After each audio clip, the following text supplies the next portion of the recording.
Hi there, traders. This is Brad Gilbert with the FX Market Insight for Thursday, the 18th of Feb. Now, just having a look at the markets, you can see, if you're looking at the charts, you'll see some big moves here. Let me just give you a quick bo peep if you haven't had a look at them.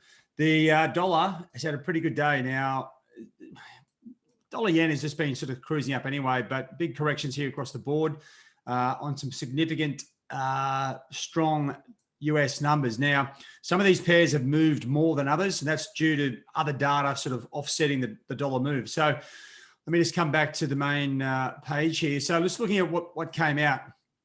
Okay, so retail sales figures through the roof in the US, and the PPI numbers were also particularly high, right? So normal market conditions, this would be pretty huge. The just having a look at the UK CPI, right? That was pretty good as well. So that took the edge off sterling, and that's why sterling hasn't gone as far. But a lot of the other pairs have really sort of kicked into gear. Bank of Canada core inflation was slightly better than expected, but that didn't stop that massive short squeeze in dollar CAD.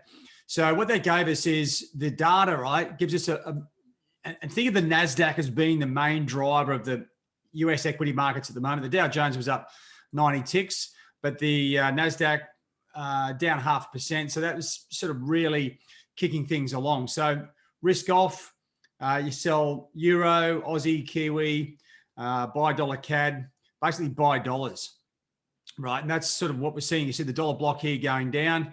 Dollar yen has been the odd pair out all week, and the dollar going up. So we've seen some really strong moves. Why has the equity markets gone up on this? Well, basically, it's a situation. Retail sales, really strong retail sales figures. It leads us that one little step closer to higher interest rates, and that's why the equities usually get crushed, right? So that's just a normal relationship you need to understand. So looking at the dollar index, it has broken through some levels here. Now, I think the market was particularly short dollars. The reaction here on these numbers tells me that the market was a bit caught up in a dollar bearish outlook. I wasn't convinced that the dollar would go up or down. We needed that next little kick, that next driver. This is what that number has given for us, or given us, and that's where the opportunities are at the moment. So right now, look, I mean, I've been saying it for the last 2 weeks. Euro, right? The Euro economy numbers are all crap. As soon as we get something turning in the US, the Euro should come off, and it's actually come off a lot further on those numbers than I would have thought. Here's sterling. It's just drifting through those numbers. It has got more of a positive tone with all the vaccines being rolled out. So just be wary of sterling.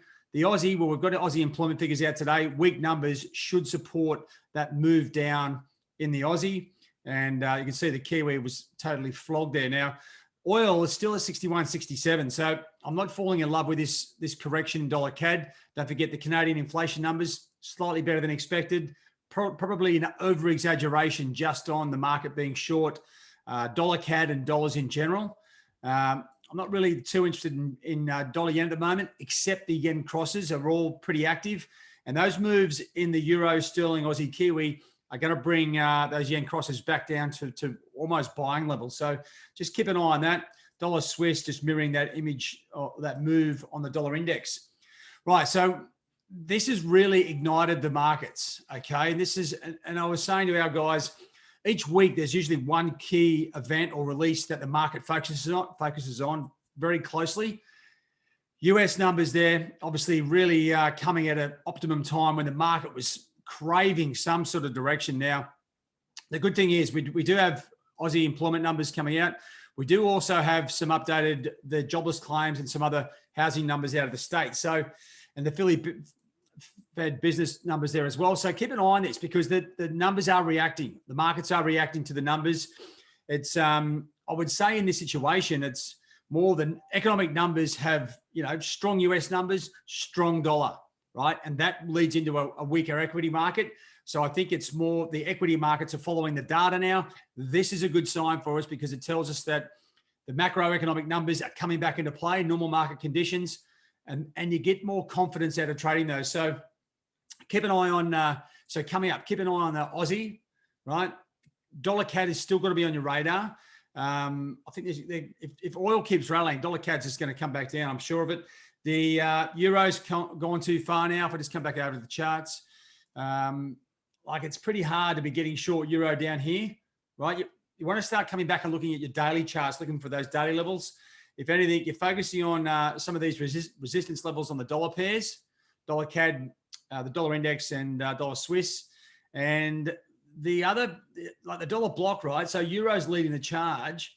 Sterling hasn't quite gone, nor has Aussie, and Kiwi has, capitulated. So sterling, Aussie, definitely on the radar today.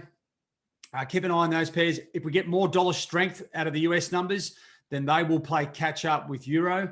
That's got to be an opportunity. So, and also factor in the potential for another round of really weak numbers out of the US.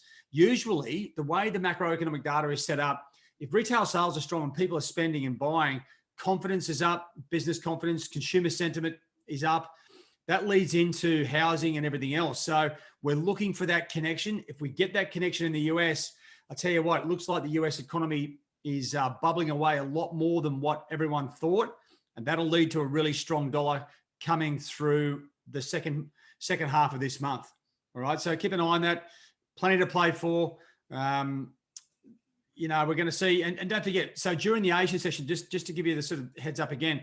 So, well, let me just bring back the screen over. Okay, so during the Asian session, you'll see potentially a slight correction in, say, the majors, right? The euro, sterling, Aussie, Kiwi aren't just going to fall in one day. You'll see a bit of a correction as it goes through a bit of the Asian session, and then the dollar move should continue as we come back into Europe, North America. Obviously, the data, the economic data, will have a key impact on that. Now, if you have got the live feeds on your screens, keep an eye on the US equity futures through that Asian session in particular. That may give us a bit more of a lead into where the market is anticipating the next move is going to go, right? If they start to fall, you would expect the dollar block to start falling as well, and vice versa. If these things start to rally, the dollar block should come back a little bit. I don't think it's a retracement, but it'll be a slight correction leading into the European North American session again for today. All right, so pretty good signs here that the markets are really, engaging, giving us confident moves. And that's all we can ask for at this stage. All right, guys, have a good one. Cheerio.